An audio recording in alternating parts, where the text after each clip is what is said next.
Here at the Spiritual Seek, we've been watching something incredible unfold. It's like a quiet revolution happening right under our noses. Every single day, millions of us are turning to AI chatbots and pouring out our deepest spiritual questions, our secret doubts, our hopes.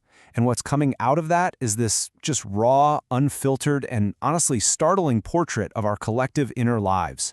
We've been analyzing these digital confessions, and what they reveal, well, it might be more than many of us are ready to admit. So let me just ask you this, straight up. What if those private, maybe late-night chats you've been having with an algorithm, what if they were laid bare for all to see?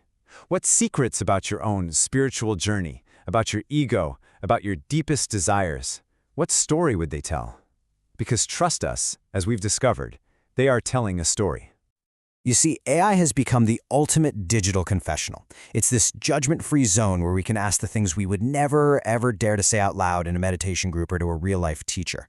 And because of that, it's exposing the messy, complicated, ego-driven, and intensely personal reality of what it means to be a spiritual seeker today. And the number one question people are asking, it reveals this fascinating tension right at the heart of it all. Okay, so here it is, the number one question. In our analysis, this one just blew everything else out of the water in terms of how often it gets asked and what it says about us. And there you have it. This question right here is the absolute peak of what we've started calling spiritual consumerism. It's this deep desire for the ultimate transformation, but, without any of the actual sacrifice. It's like wanting the breathtaking view from the top of the mountain, but you'd really prefer to take an elevator. The data makes it so clear. This is the core struggle for so many of us. All right, so if number one is all about wanting the prize without the effort, number two, well, this one gets a little edgier. This one reveals a much sharper and, frankly, more competitive side of the spiritual ego. I mean, just wow. The sheer rawness of this question is pretty striking, isn't it? It is a textbook indicator of what psychologists call spiritual narcissism. It's that deep, nagging need in our ego to feel special, to be superior. And what's so new and wild about this is that we're now turning to an algorithm, to a machine for that validation, hoping a line of code will finally confirm our spiritual status over the people closest to us. And believe me, the list just goes on and on. You see this constant push and pull, right? Like, how do I manifest a ton of money while also staying spiritually pure? Then there's this profound vulnerability in questions like, is my teacher inappropriate? Or that terrifying blurry line, am I having a spiritual awakening, or am I actually having a mental breakdown? And then boom, we're right back to the ego. Why isn't all this meditation making me a better person? And the one that's really tough to admit, is it normal to feel superior to non-spiritual people?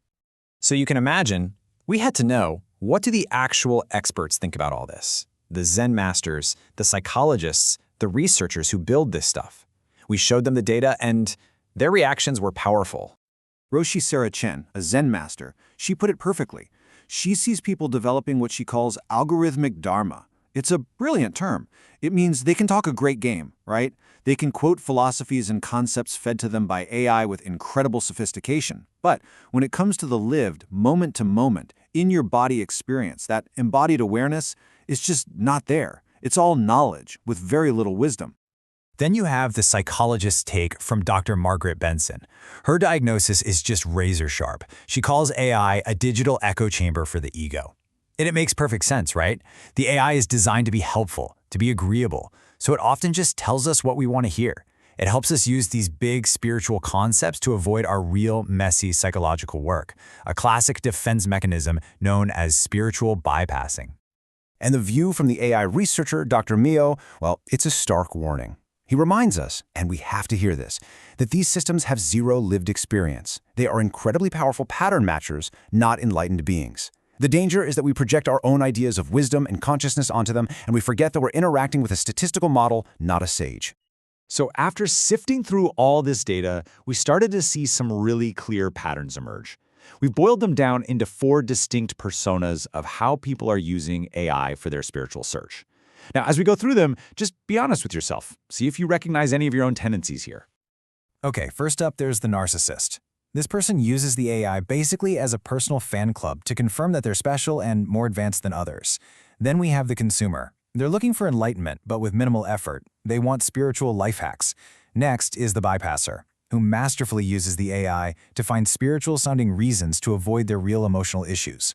And finally, the rebel. This is the person who uses AI to poke holes in every tradition, to find flaws everywhere, which conveniently justifies their refusal to ever commit to a path. Okay, I know that was a lot of diagnoses, and it might sound a little bleak. So, what's the solution? The answer is not to just abandon this technology.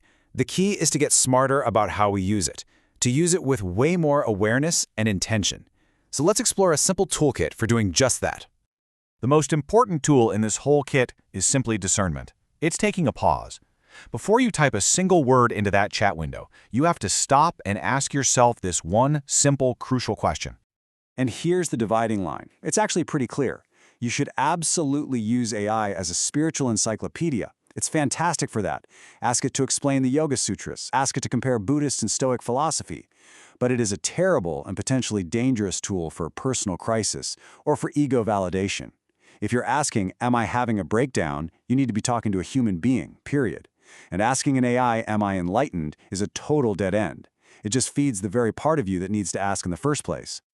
Now, for those of you who are ready to go deeper, there's a really powerful technique that completely flips the script. Instead of asking AI for comfort, you can actually use it to help you see the things you can't see about yourself. We call it the Show Me My Shadow protocol. So here's how it works. First, the projection probe. You ask the AI to analyze who you tend to criticize the most to help reveal the disowned parts of yourself. Second, the resistance mapper. You can tell the AI about a spiritual practice you know you should do but keep avoiding, and ask it what hidden fears you might have about it. And third, the identity threat assessment. This one is huge.